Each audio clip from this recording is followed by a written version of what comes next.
It's noon here in Washington, D.C., and this is CarEdge Live with your hosts, me, Ray, and Zach. And I just hit my hand on the corner of the desk, and that son of a hurts.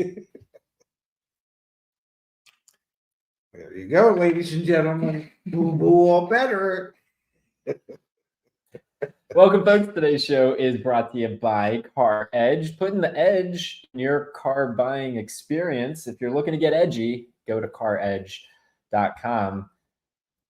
I don't know. I should have just stopped. But anyway, check out CarEdge.com. We redesigned our homepage. The biggest thing I'm most proud of, Dad? Yes. Top navigation. It got updated, folks. Research. Right next to our car search. Go to research, and everything you ever wanted from CarEdge is right here. And just click on research, and it takes you to our research hub. You can put in any vehicle you're interested in. We are adding more just today. Let's try the Ford F-150, and it will take you to all of our information about said Ford F-150. We have information on pricing. We have information on other people in the CarEdge community and what deals they got. We have information on what lease deals are out there right now. The specs of all the various different trim levels of that vehicle are here as well. And warranty information, cost of ownership information, FAQs, video reviews. It goes on and on and on, only at CarEdge.com. Is there a reason we call it a research hub? Is that to give deference to the automotive industry? Because there isn't a car in the world that's going to work without hubs. That is true. Give me 1 second here. I'm hearing audio might not be great. Bear with me. Say something, Dad? Okay. Is that any better? I don't think so. Perfect. Say something? That could be better. Is that any better, folks? Let me know in the comments down below. Yes, indeed. You know, and may I say one other thing before we really get started. Hey, this kid finished another 70.3 on Saturday in New York and set a all-time personal best where he broke 6 hours for the 70.3 mile swim, bike, and run. I wish you could figure out that there's still an echo, damn it. And, you know, I'm bad enough without an echo. So people that have to put up with an echo. We're going mic-less, folks. You'll just hear us right here. Sorry. It's okay. Hopefully everyone can hear us loud and clearly. Now, my apologies. Okay. Yes. You ready to jump into today's big story? Yeah, we want to hear, before we get to the big story, or maybe we should get to the big story before we hear about the big race. Yeah, no. We'll do that. Okay. Please let us know in the comments down below, but I think we are A-okay now. Dad, the big story this morning is Google search Stellantis and see what happens. They still exist? Yeah. I shouldn't laugh, and I apologize for laughing. You know, it is, if I may, we unintentionally or intentionally, I'm not sure what it is, wittingly or unwittingly, we seem to weave Stellantis into the show on a daily basis. We kind of look at them as the gift that just keeps on giving. But there is some interesting information coming out of the lost automotive continent of Stellantis, and the way things are going, ultimately, they really could be the lost automotive continent of Stellantis. And it seems like mainstream media is picking up on that. You can see all these top stories, CNBC, Yahoo Finance, CNN, investing.com. Everyone's picking up on this, Dad. And Stellantis' stock today is down a staggering 13.67%. On what news? Just the fact that they are going to cut back production by how many vehicles? 200,000. Okay, they want to. They finally decided, at least in North America, to address the elephant in the room, even though the elephant has been honking its big ass horn, and that would be the dealer body, for the last 18 months or so.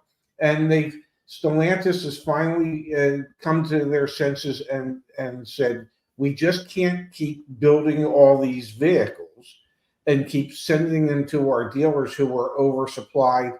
We have to cut back on-hand inventory, and the way we're going to do it is we're going to cut out 200,000 vehicles that we were going to build, and we were going to increase incentives. Now, just think of this for a second. Those 200,000 less vehicles that are going to be built are going to impact the people that build them, which means, I don't know, there could be layoffs. The people could be working less than a full 40-hour work week. So the malfeasance at the highest level of Stellantis is impacting everybody downstream, dealers, the people who actually build them, the workers on the automotive line. It is really kind of sad. It absolutely is. I'm distracted by the audio, so we're gonna try and fix it again. You ready? Whatever you say, young man. It's heavy. It's heavy. God, what do you think? I'm like a 90-year-old dude. He's an old Wait a man. second. He can hardly pick up his microphone. Okay, so you're talking. Yeah, I'm talking into this one. Yeah. Dad, I didn't plug in. The box. No, I plugged in the box. I didn't plug your microphone in. Well, that could be one reason why it's not working. Could we plug it in? Yes, I'm plugging it in. We need to get a new producer, or I need not to show up at the office anymore. 1 second, folks. Should be better now. Say something. I'm trying my best. I think it should be better now. Let us know in the comments down below one more time. Yeah, and so everything's good. Hmm. Genius move. Yeah. Yeah, genius move, not plugging in my dad's mic. Maybe that was on purpose. Maybe you're trying to tell me something. Maybe I'm trying to tell you something. So Stellantis also mentioned that they're going to have to increase the amount of incentives. This is the first time that they're doing that, which is a big deal because they had said that they were not going to increase. Remember, their CEO came out and said, "Nope, we're not gonna increase incentives to try and sell our inventory." But now they are. Yeah, no, they decided.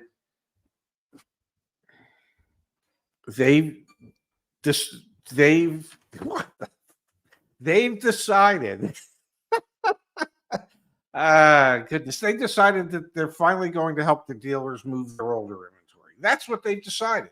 The dealers have been asking them for help for the longest period of time, and they have finally decided that they're going to acquiesce to their dealers' requests and increase incentives. What are we doing?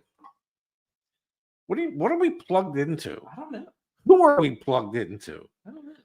If I stuck Everyone says no. Everyone says it's good now. If I stuck it in my butt, would that improve the sound? I'm just asking for a friend. Somebody had it right. These are Stellantis mics. Why did you go there? So they're increasing incentives. They also might be losing their CEO. We talked about that last week. There's some talk about their CEO putting succession plans together for Carlos Tavares to be essentially moving out because he essentially put them in this position to begin with. Let's look at the situation over at Stellantis. Give me a second here, Dad, and we'll spend a minute on it together. Let's see how bad things have gotten. Let me pull up on the screen here. Car search, that's where we're headed. What do you want to do? A Ram? A Dodge? One of your favorites is you love Ram. Huge fan. Yes.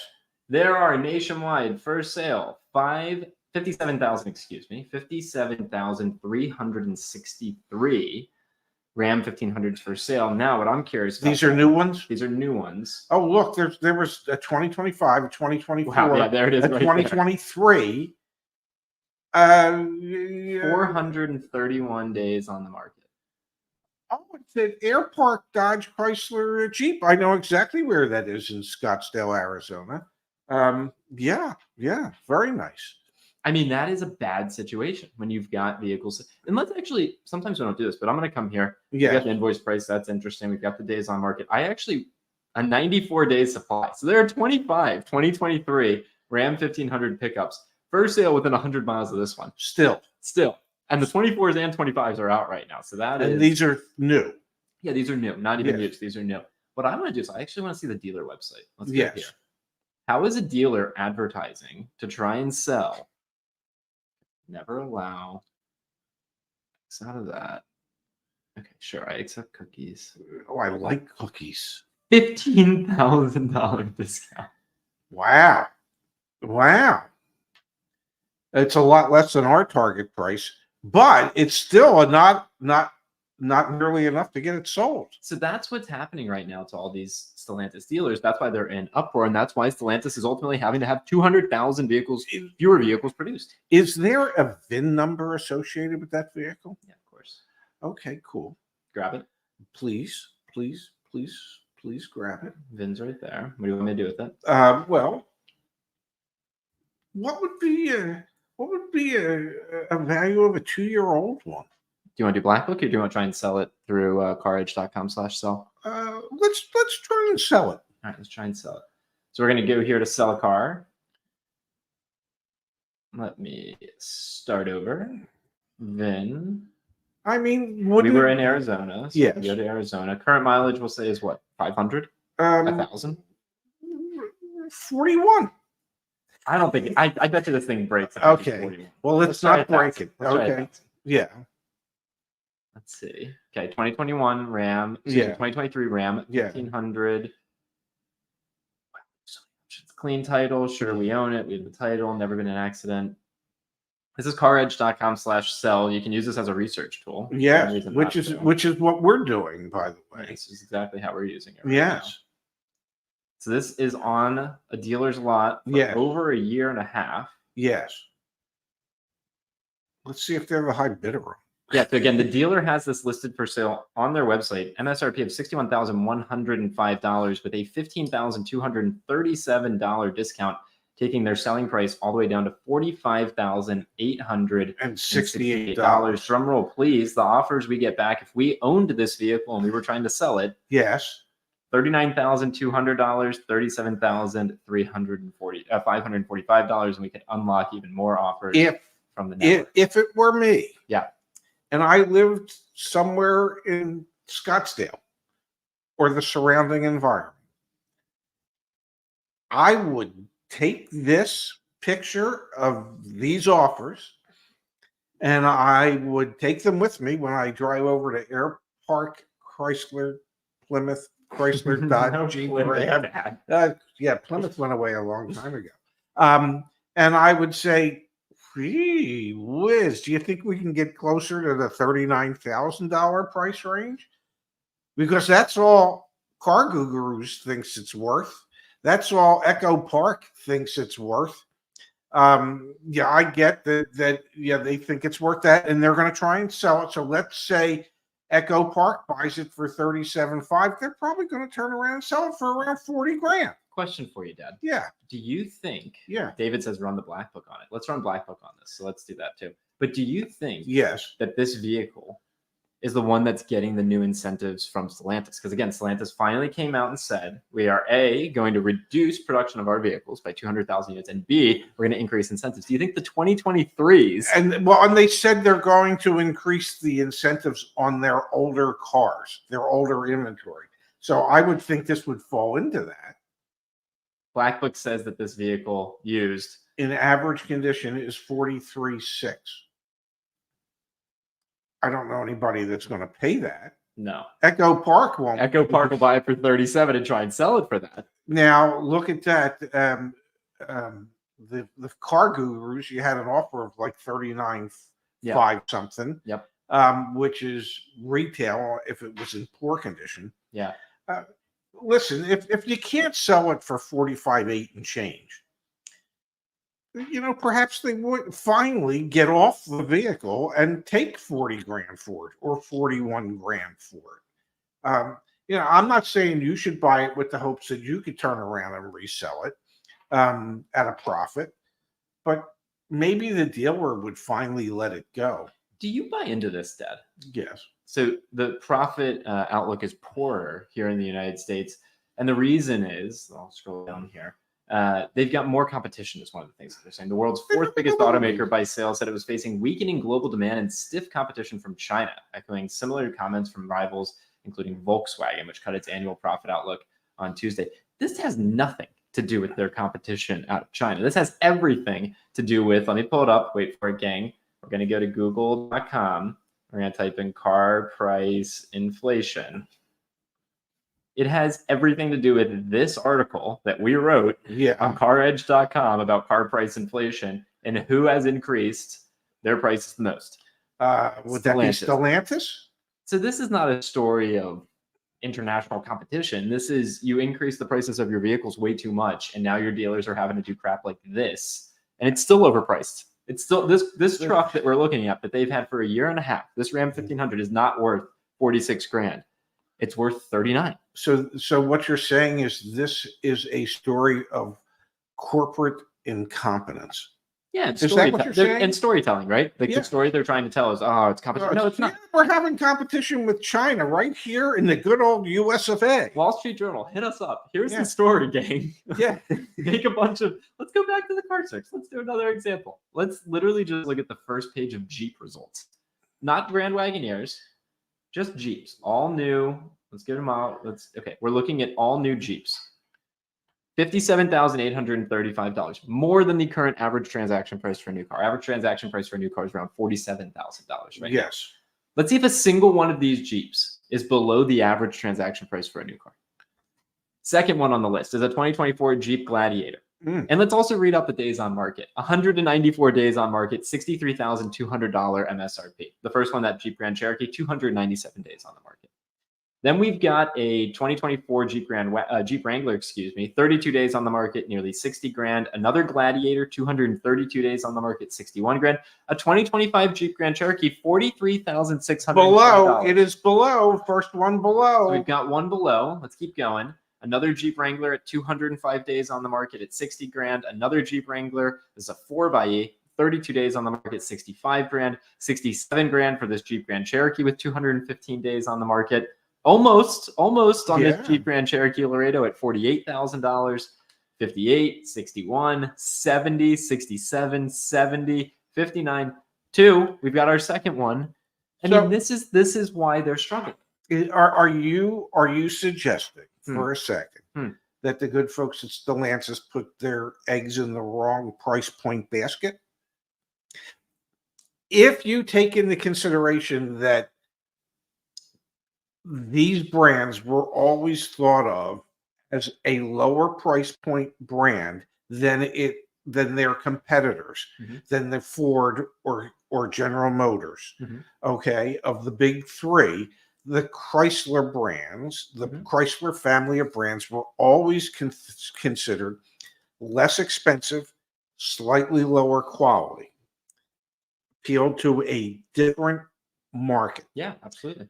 So suddenly the higher ups at Stellantis say, oh, those people that were buying $20,000, $25,000, $30,000, $35,000 vehicles, they need to be buying $60,000, $80,000 vehicles. Come back here with me for a second, folks. So they put their eggs in the wrong price point basket.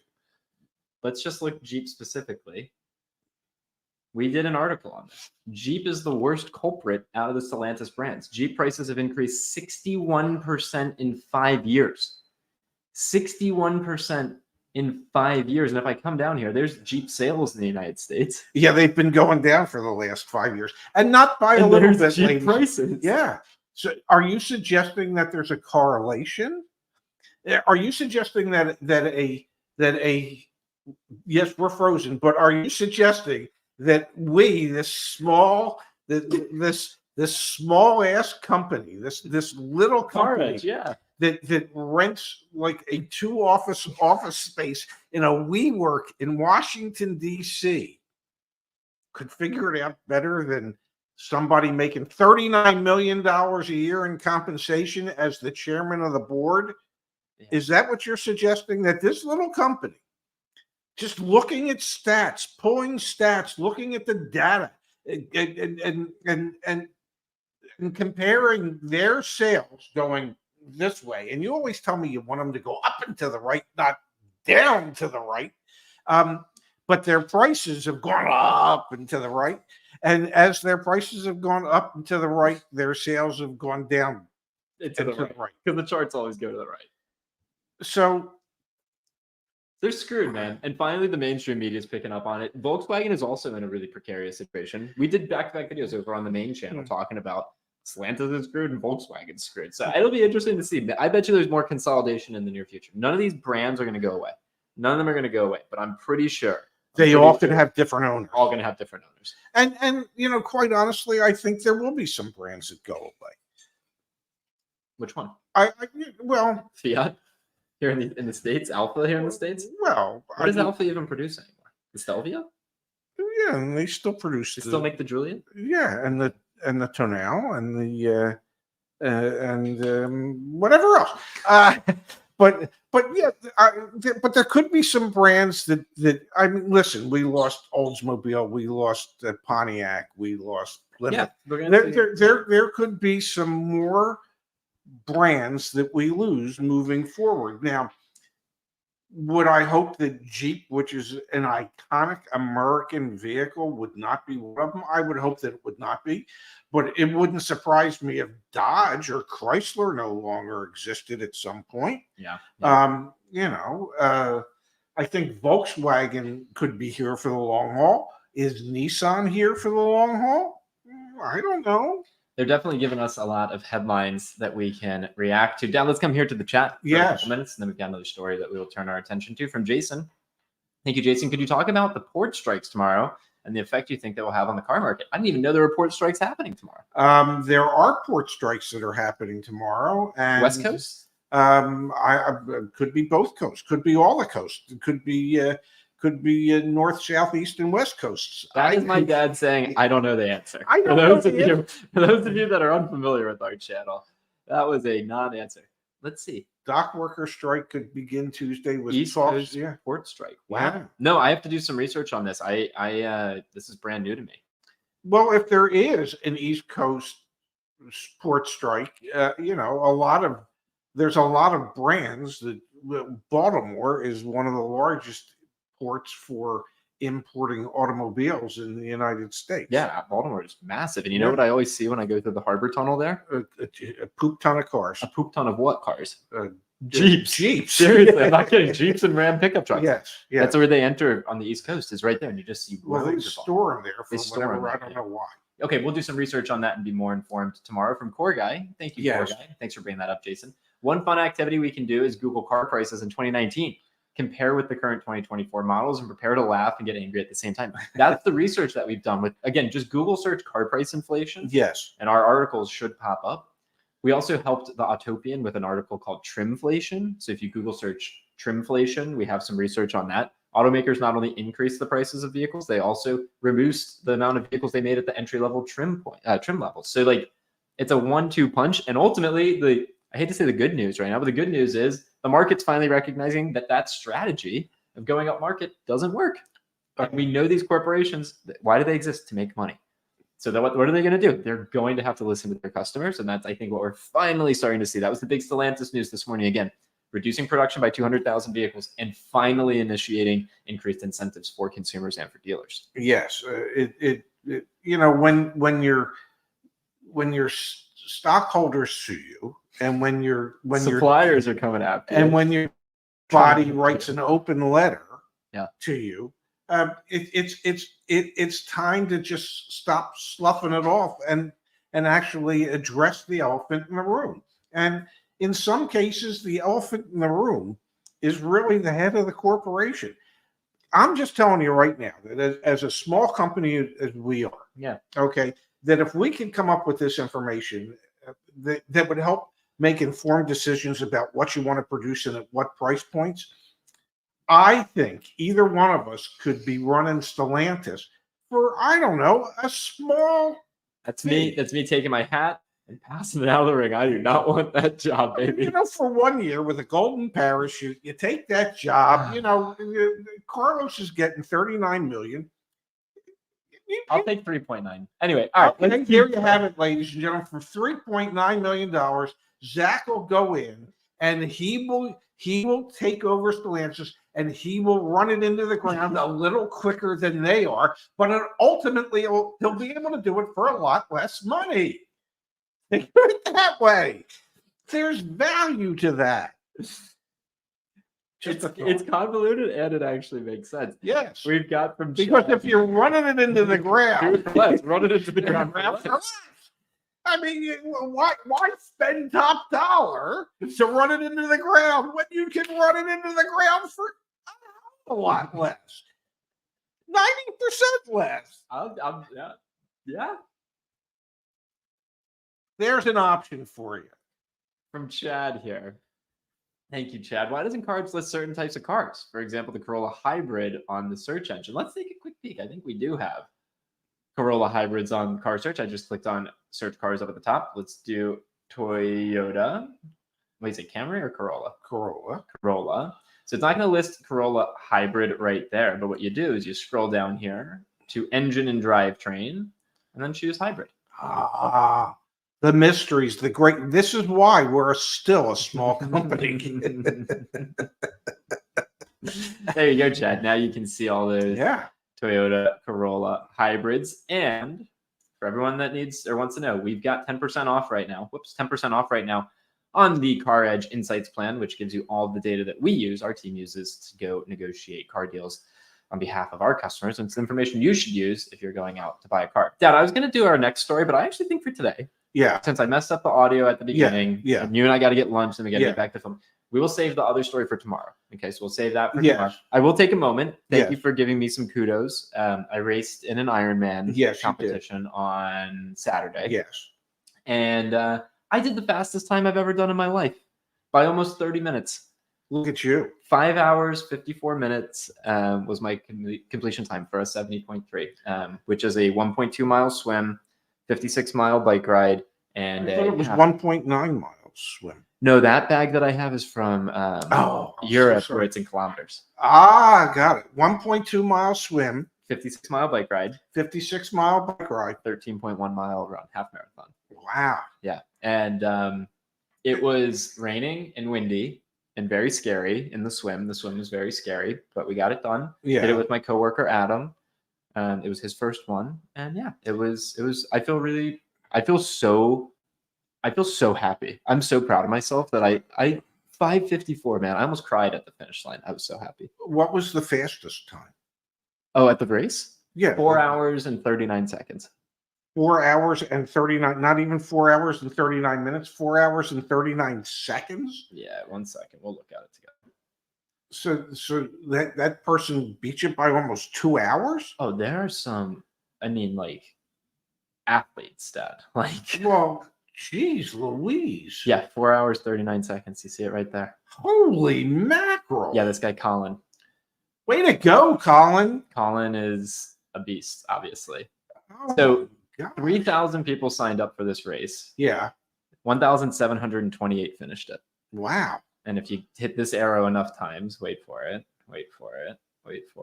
How many? No, I don't even know. No one got hurt. Good. I mean, I'm sure some people got hurt, but no one, I don't think there were any serious injuries. You keep pressing this thing down. Yeah. Can't you just put in your name? Probably. I don't know how to do that. Bib number 2002. I was bib number 2002. Not that I know. Wait for it. I should be here somewhere. There I am, right there. Yeah, Zach Shefka, bib number 2002. Yeah, so I finished it. Finished it in the top half. That was a hell of a BMW series, by the way, the 2002. The bib 202, the 2002. The BMW 2002. Also, look at this, man. I ran so fast. Yeah, look at you. Swam in 41 minutes. I biked really freaking slow, and then I ran so fast. Yeah. Yeah, 491st out of, what was that, 1,700 people? That's pretty good, man. Yeah. Pretty good. Look at you. Had a fun weekend. Did that. Thank you, everyone, for supporting me. And then we've got here from Core Guy. Thank you, Core Guy. At the rate car prices and gas is going up, everyone will be running Ironman races every day to go to work or travel. Well, wait, the cost of gas is going down. So, but people only be able to use their scooter. Yeah, exactly.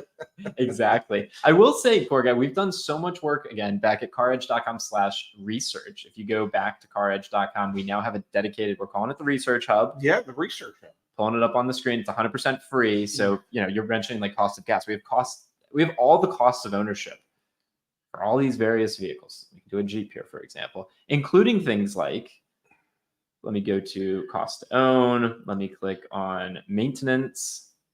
You can now see here for a Jeep Grand Cherokee what the expected maintenance cost is going to be over 10 years, the likelihood of a major repair in any of those years as well. So we've got all sorts of good information. Just go to caredge.com/research. Okay, we're going to go get some lunch. Then we're going to film some videos and we'll have better audio tomorrow. So sorry about the audio at the beginning, but thank you everyone for sticking with us. And Dad, I think I'm having a good hair. I think I'd figured it. I think I'm having a good hair. How's it feel? Should we touch hair? Well, you'd have to search No. on Touch. my head. See you tomorrow.